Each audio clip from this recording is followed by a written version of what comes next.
Soal debat kemarin, Saudara, Presiden Joko Widodo juga angkat bicara.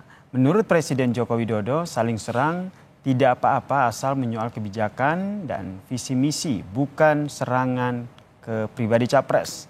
Presiden Joko Widodo menilai debat ketiga ini kurang menampilkan substansi dan visi dari para calon presiden.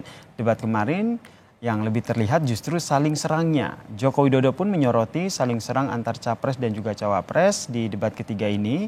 Presiden Joko Widodo bahkan mengatakan bahwa debat presiden sebaiknya diformat lebih baik lagi ke depannya. Substansi dari visinya malah tidak kelihatan. Yang kelihatan justru saling menyerang, yang sebetulnya nggak apa-apa, asal kebijakan, asal policy, asal visi yang diserang, nggak apa-apa.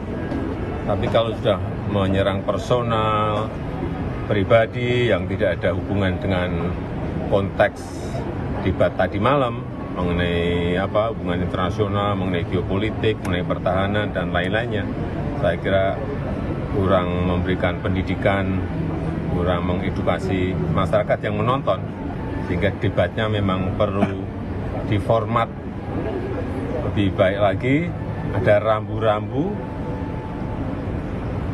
sehingga hidup. Ya, Saudara, Presiden Joko Widodo bilang nih debatnya substansi dan visi misinya tidak kelihatan. Yang kelihatan justru saling serangnya. Dan juga menyatakan bahwa debat perlu diformat lagi. Nah, kita ulas bersama Saudara, bersama dengan Guru Besar Psikologi Politik Universitas Indonesia, Profesor Hamdi Muluk yang telah bergabung bersama kami di Kompas Malam. Salam sehat, Prof.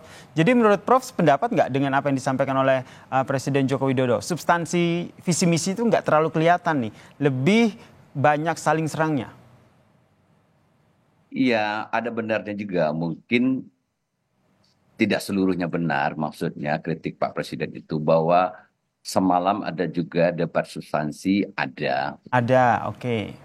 Begitu. Nah, ini tergantung memang dalam satu hal ya, ada batasan yang memang orang bisa mengatakan pada bagian yang ini sebenarnya debat substansi, ya.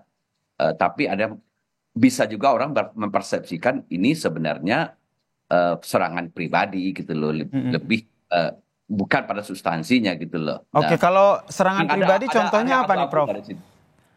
Misalnya waktu Pak Anies mengatakan masalah etika itu, dia mengkaitkan bahwa seorang yang nanti punya posisi tinggi, seperti juga mungkin menteri, maksud dia, menteri pertahanan itu standar etiknya harus tinggi gitu loh.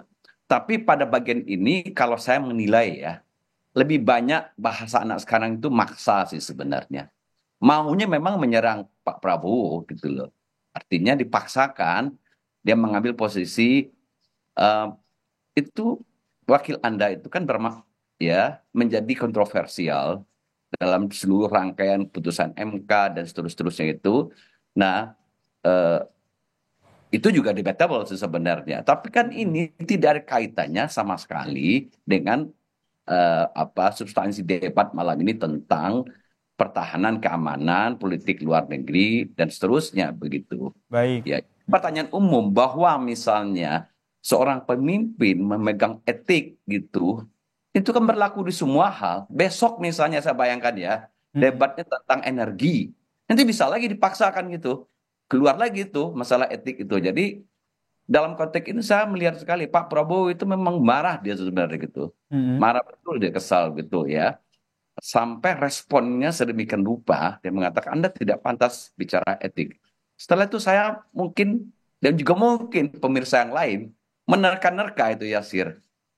Misalnya, apakah ada dasar, misalnya Pak Prabowo mengatakan, Anda khotbah etik, Anda sendiri juga, tingkah laku Anda bisa juga dinilai sebagai hal yang belum unethical juga. Saya meraba-raba kemana, mungkin ya misalnya ya, apakah maksudnya flashback ke 2017 ketika ada kampanye ayat dan mayat gitu loh. Kan orang juga bisa mengatakan Anda nggak etis kampanye. Kira-kira mungkin begitu ya. Mungkin gitu ya.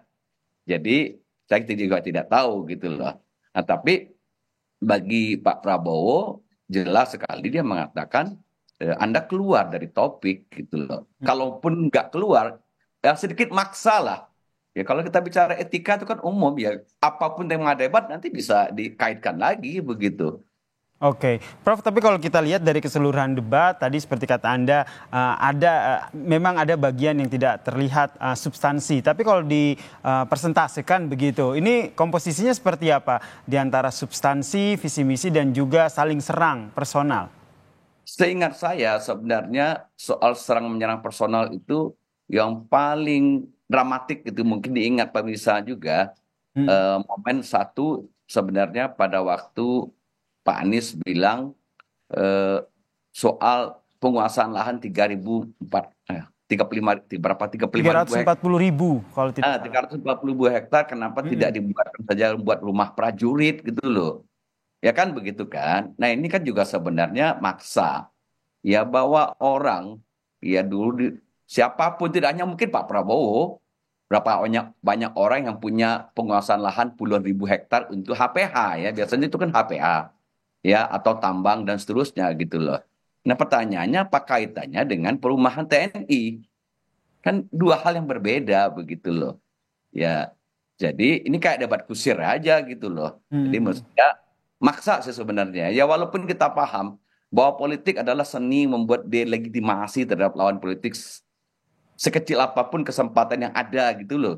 Ya, jadi tapi mungkin ini yang dikritik oleh Pak Jokowi juga. Itu Baik.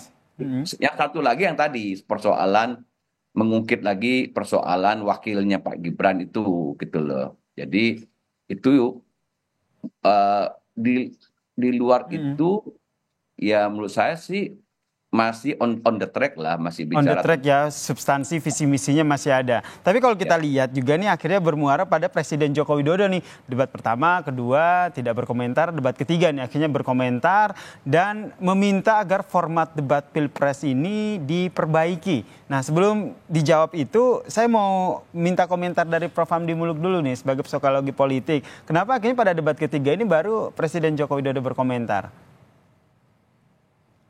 eh, mungkin kalau kita lihat apa bentuknya lah ya.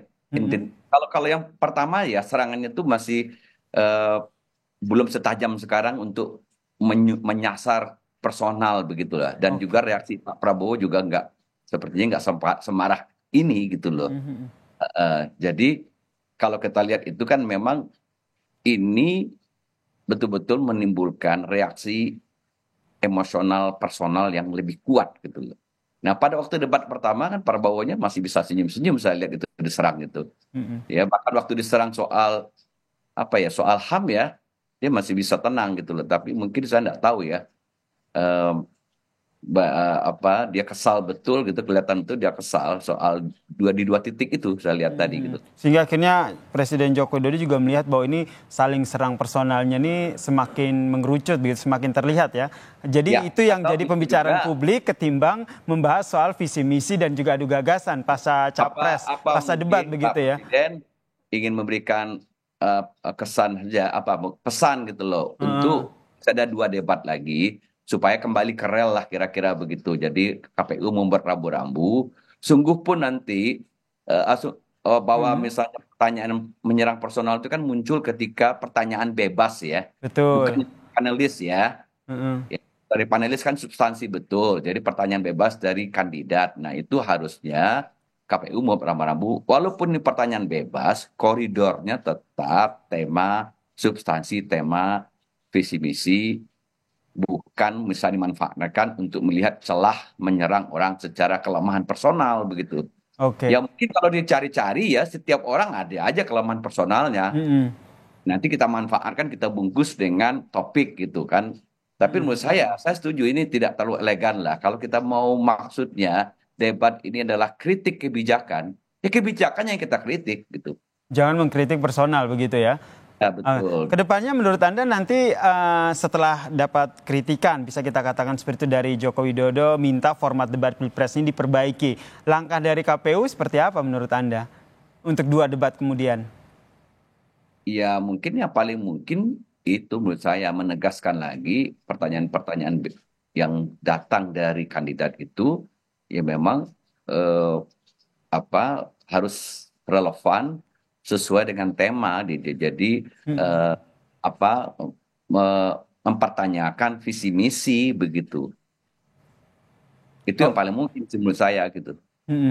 Jadi pada saat pertanyaan bebas ya dari capres ini yang perlu diberikan sejenis aturan begitu ya Prof ya, sehingga tidak melenceng dari debat nanti, dari tema Ya, debat walaupun begitu ya Prof. saya nggak begitu yakin juga misalnya karena waktu pendek ya, kandidat-kandidat mungkin berkejaran dengan persoalan bahwa elektabilitas perlu dikerek gitu loh.